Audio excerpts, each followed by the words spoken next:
In the last hour, Israel's centrist Blue and White alliance has rejected a call by Prime Minister Benjamin Netanyahu to join him in forming a coalition government.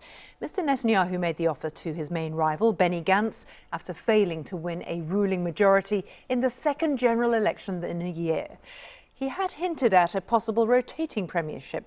Well, Mr. Gantz has said he wants to form a unity government with himself as the leader.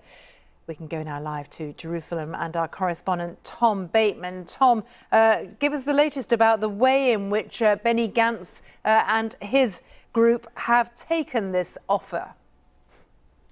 Well, what we had was a news conference, the image of these three former generals and a former TV personality turned politician in what appeared to be a very measured and considered statement about how they regard these coalition deliberations, but also just in the hours after Mr. Netanyahu had made that offer. Now, it was described as being, in their view, spin. Mr. Gantz said that you don't come to these kind of discussions with a PR device and other political parties already in process, but you come with seriousness, he called it, and responsibility. So I think that's the tone they're trying to set out here. But we also heard something about the conditions that they clearly want to lay down before doing any deal with Mr. Netanyahu's party. And that was primarily that they see this as any agreement being between parties that are not ultra-religious, so the more secular parties, that would rule out some of Mr. Netanyahu's usual coalition allies.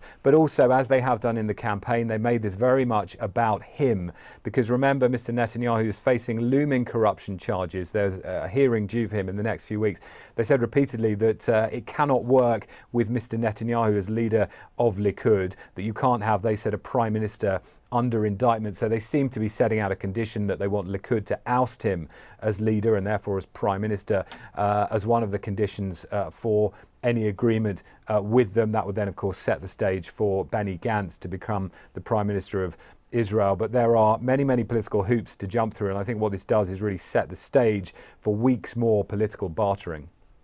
Just for the bigger picture, Tom, I suppose there is precedent for the idea of a rotating premiership.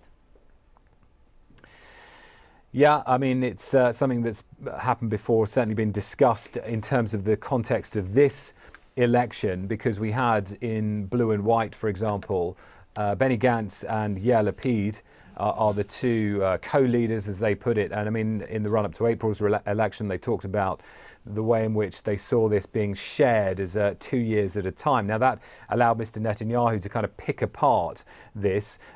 He believed that voters, certainly those on the right wing, see Mr. Lapid as anathema. He would always talk about Mr. Lapid first, saying that you're going to have Israel with Prime Minister of Yair Lapid. So that's something that he tried to score political points from. We've even heard some speculation from Blue and White supporters, members, that you could have some form of rotating presidency between perhaps Benny Gantz and a Likud leader. All of that, as I say, remains to be seen, because I think the conditions so far create a situation in which it's going to be very difficult for there to be an immediate resolution, an immediate deal made here. Tom Bateman, thank you.